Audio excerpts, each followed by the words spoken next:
pretending I wasn't hurt. Our home looked perfect from the outside. 2 cars in the driveway, a trimmed lawn, curtains always drawn neatly. But inside, it felt like I was living next to a stranger. We moved around each other like ghosts sharing space, but not life. And that's where Derek came in. He and Marcus had been friends since college. Derek was the opposite of Marcus, warm, loud, funny.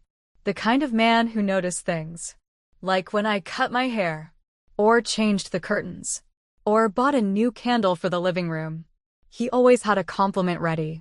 Always made me feel real, present, visible. At first, he came by with Marcus. They'd have a drink, watch a game, laugh like boys do. I'd bring them snacks, smile politely, and fade into the background like I'd grown used to doing. But then, slowly, the pattern changed. Derek started dropping by on his own. At first, he said he was just in the neighborhood. Then he said Marcus had asked him to check in while he worked late. Sometimes he'd bring food. Other times, just conversation. And I let him, because it felt good to be asked how I was. To laugh again. To be looked at like I mattered. I told myself it was innocent. That he was just a friend. That I was being dramatic. But I knew better. There was a night not long before that night when he stopped by unannounced. He stood in the doorway holding 2 cups of coffee. I hadn't even mentioned I liked the vanilla blend. But somehow he knew. We sat in the kitchen and talked about everything but the elephant in the room. And then, just as he was leaving, his hand brushed against mine. It was barely a touch, but it stayed with me for days. I told myself it was nothing. But deep down, a part of me felt something bloom. And that scared me more than anything. There was something about the way he looked at me that night. Like he saw through everything. Like he was waiting for me to admit the truth I didn't want to face. It made my stomach flutter. And my heart sink. All at once. Because for the first time in a long time, I wasn't invisible. And I didn't know whether to run from that feeling or fall into it. And that was the beginning of the unraveling. It was a Thursday evening. The kind of evening that feels longer than it should. Sky heavy with clouds, air thick like something was waiting to happen. I had made dinner again. Marcus hadn't called, so I assumed he'd be home late. But right as I set the table, my phone buzzed. His name flashed on the screen. I didn't answer right away. I just stared at it.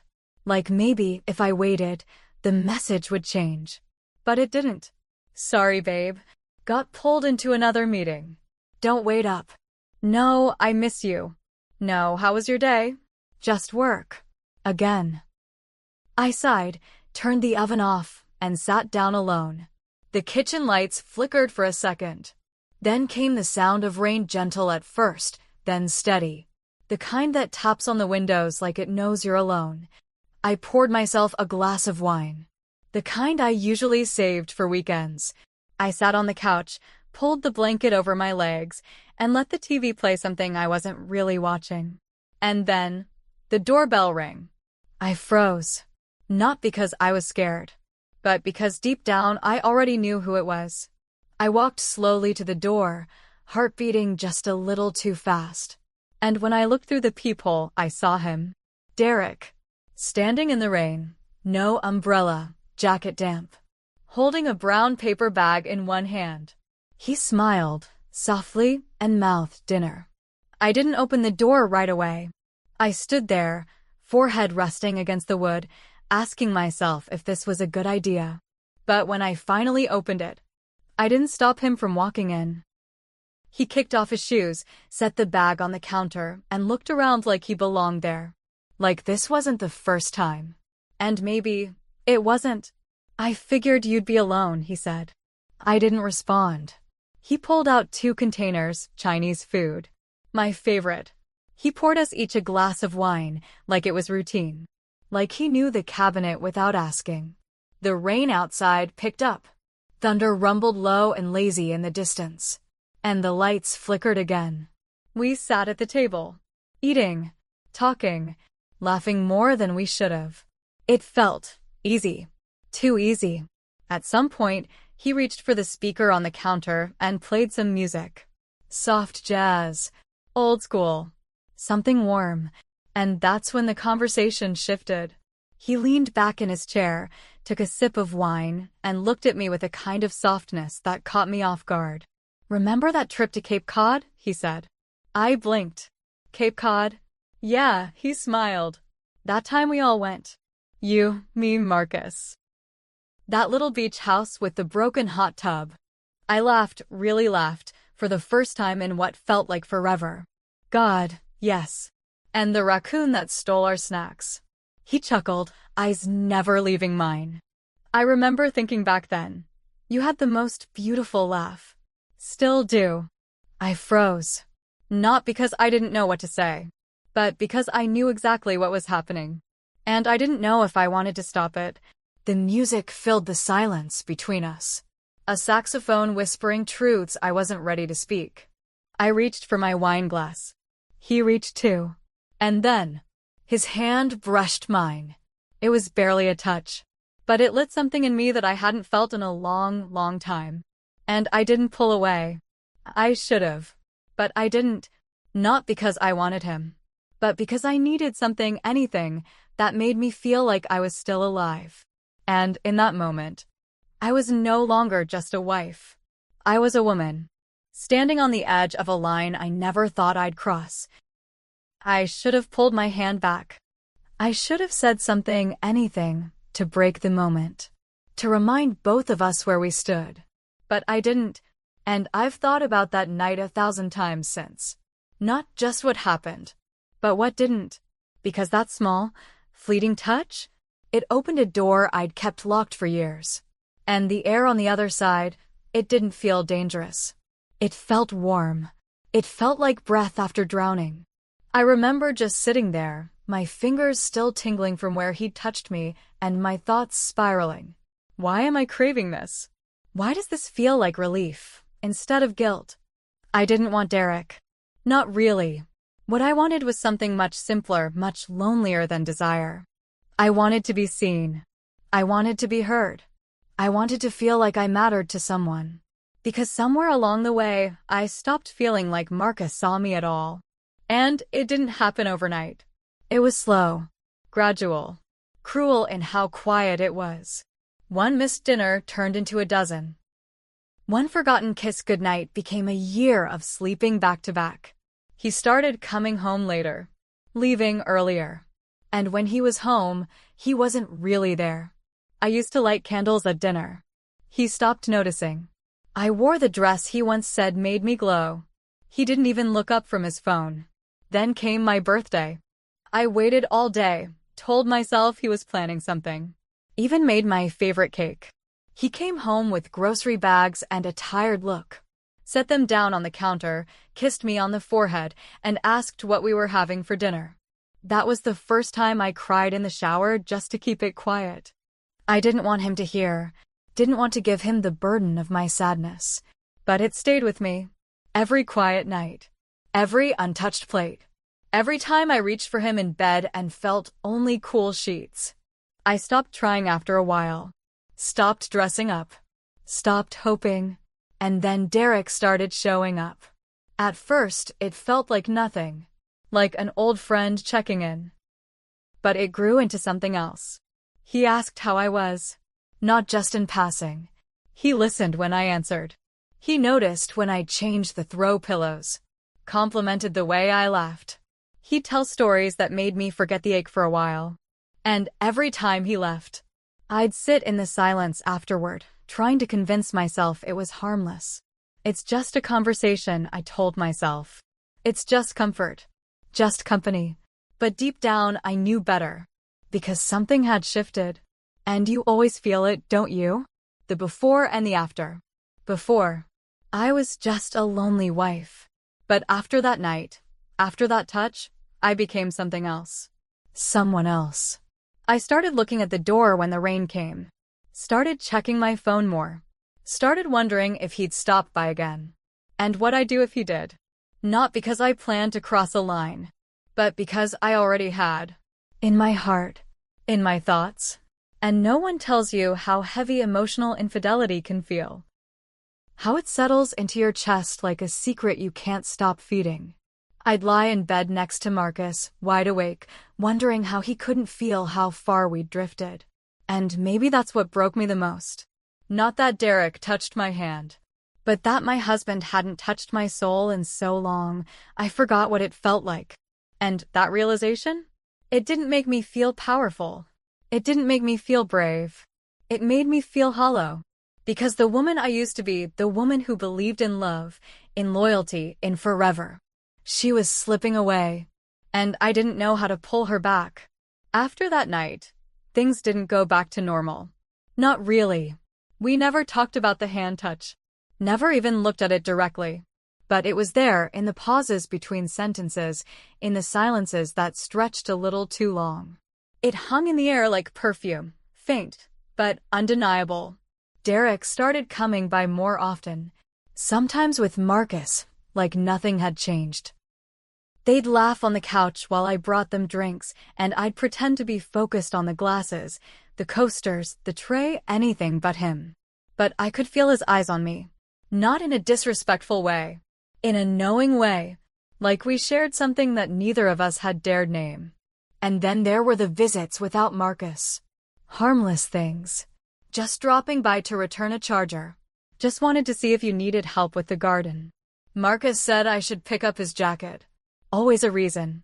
Always a smile. Always that space between us that felt too small for comfort and too wide for denial. And I let it continue. Because I was starving for connection. And Derek, he made me feel like I was still someone worth listening to, worth looking at, worth waiting on. Then came the weekend Marcus left for a work trip. 3 days. He packed the night before in silence, barely kissed my cheek goodbye that morning. No check-in texts. No, I love you. Just as usual. Absence. That evening I made dinner. Not because I was hungry, but because part of me was hoping. Hoping the doorbell would ring. Hoping the rain would come again. Hoping he would show up. And he did. Derek knocked around 8. Said Marcus had forgotten some files. Held up a folder like proof. But neither of us pretended it was just about that. He stepped inside, took off his shoes, and said the house smelled amazing. I had made lemon butter chicken. I hadn't cooked that in months. Maybe because Marcus didn't like lemon. But Derek did. We ate in the kitchen this time. Just the two of us. The lights low. Music playing softly from my phone on the windowsill. And I had worn something different. Not fancy. Just softer. A loose sweater, a fitted skirt. Something that made me feel pretty again. I didn't think much of it at the time. But now I know better. I wanted him to notice. And he did. This is really good, he said between bites. I smiled. Thanks. I haven't cooked like this in a while. He looked up, eyes searching mine. Why not? I shrugged. No one to cook for. You've got Marcus. I laughed, but it was empty. Do I? He didn't answer. The silence after that said more than words ever could. We finished eating, and I started cleaning up. He stood beside me, drying the plates, handing me glasses to rinse. It felt domestic. Too natural. Then he said it. You know, I admire you. I glanced over. For what? For holding it together. For staying kind. For still laughing, even when you've got every reason not to. My hands froze in the sink. Don't do that, I said quietly. Do what? Make it harder than it already is. He didn't respond. Just kept drying the dishes. But he moved a little closer. I could feel the heat of him at my side. Not touching, but close enough to feel present. In a way Marcus hadn't been in years. I loaded the last plate into the dishwasher and turned to grab the soap. And when I turned around, he was right behind me. So close, I could feel his breath on my cheek. So close, it stopped mine. The kitchen was still. Too still. The kind of quiet that wraps around you like a secret. The music had faded into a soft hum, then into nothing. The only sound left was the soft clink of a glass against the counter, the hush of our breaths. He was standing so close. Too close. I didn't move. I couldn't. His eyes held mine like he was asking for something without saying a word. And I knew, whatever this was, it wasn't just in my head. He reached up slowly. Not fast. Not urgent. Just deliberate. His fingers brushed a strand of hair behind my ear. Gentle. Intimate. And I didn't stop him. I didn't flinch. I didn't pull back. I let him touch me like I had wanted to be touched for so long. I looked at him. Not at his mouth. Not at his hands. At his eyes. And in them I saw everything I was missing. Not passion. But presence. Real, raw, intentional presence. And in that second, 1,000 thoughts rushed through my mind. Marcus. Our wedding day. The first time he told me he loved me. The years I spent trying to be enough for a man who had already checked out. The nights I cried myself to sleep while he lay inches away, unaware. The silence. The cold. The empty dinners. The missed calls. The forgotten birthdays. I thought about our vows. About promises whispered under white lights and hopeful tears. About forever. And then I thought about the me I had become, quiet, tired, invisible. A version of myself I didn't recognize anymore. And before I could stop it, before I could think it through, he kissed me. Softly, barely there. Like a question. And I kissed him back. Like an answer I had buried for far too long. It wasn't wild. It wasn't reckless. It was something else entirely. Something that cracked open the loneliness I'd been hiding. Something that felt like truth, even though I knew it was wrong. His hands didn't roam. They stayed at my waist. Respectful. Still. But his mouth on mine, it was like breathing after holding it in for too many years. And then it was over. Just like that. He pulled away first. His eyes wide. Searching. Ashamed. I shouldn't have, he stammered. I said nothing. I couldn't. My lips were still trembling. Not from desire, but from everything else that moment had brought to the surface. I stepped back, turned away, stared at the sink like it had answers. My heart was racing, and my body was still humming, but my soul, it was sinking. Because I knew what we had just done. Even if no clothes had come off. Even if it lasted less than a minute. We had crossed a line. One I never imagined myself crossing. One that once felt impossible. Until it wasn't. And just then, my phone rang. I froze. The name on the screen? Marcus. I looked at Derek. He looked back at me, his expression a mix of panic and guilt. And for a second, just a second, I wondered if he knew.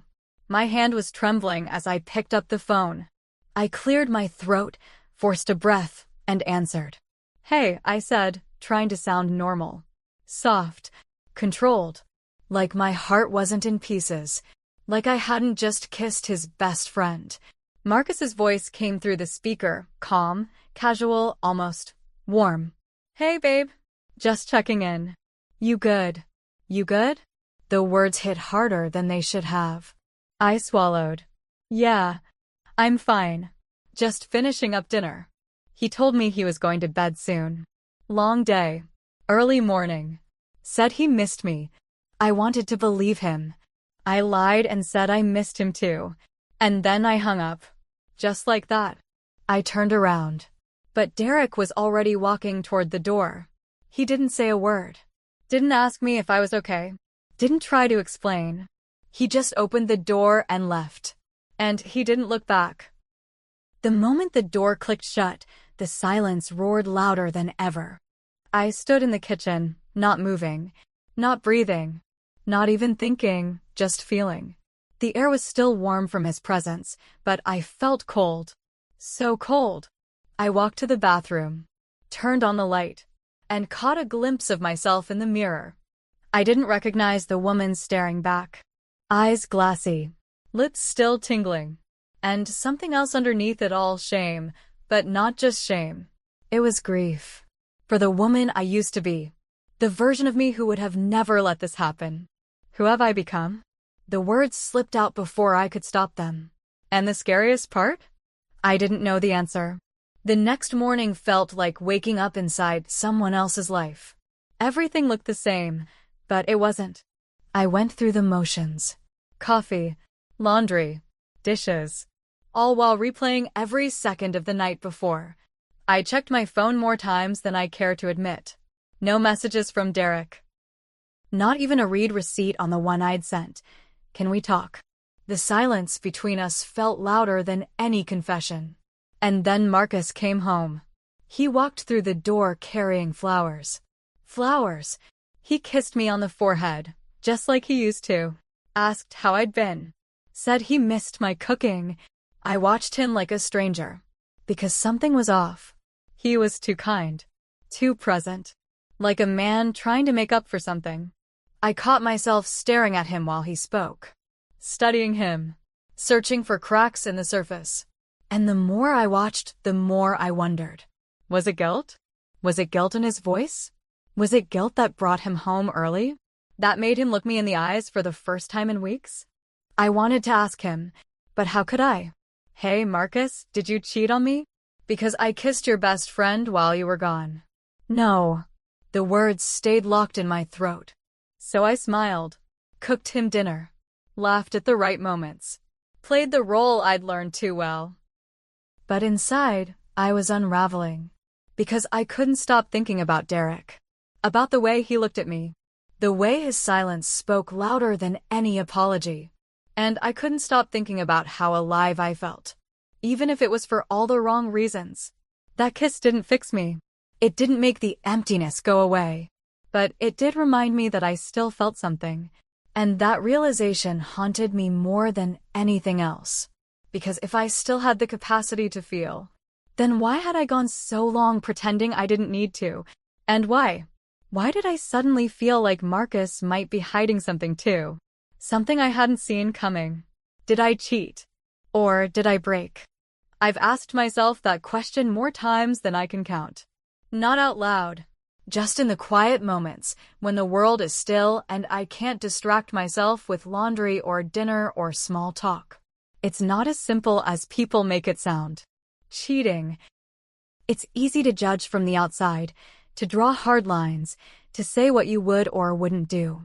But inside a lonely heart, those lines blur. And you start confusing attention with affection, comfort with connection, presence with love. I didn't wake up one morning and decide to betray my marriage. I didn't plan for anything to happen. It just built. In the pauses, in the glances, in the moments that felt too small to matter until they did. The worst part? I still don't know if Marcus suspects. He hasn't said anything, hasn't changed the way he looks at me. If anything, he's more attentive now than he's been in years. Making dinner reservations. Asking me about my day, touching me in the kitchen the way he used to, and it's driving me insane. Because part of me wonders if he knows. If he felt the shift the same way I did. If he's trying to reel me back in before I slip away completely. But the other part? The other part wonders if he's hiding something too. Maybe his sudden attention isn't guilt-free. Maybe he feels what I feel, only from the other side. I started watching him more. Listening carefully to his words, noticing the moments when he reached for his phone and turned the screen just slightly away from me, noticing how his smile sometimes faltered when I asked where he'd been. I began wondering, do I want him to find out? Would that make me feel less guilty? Would it even the score? Would it give me an excuse to stop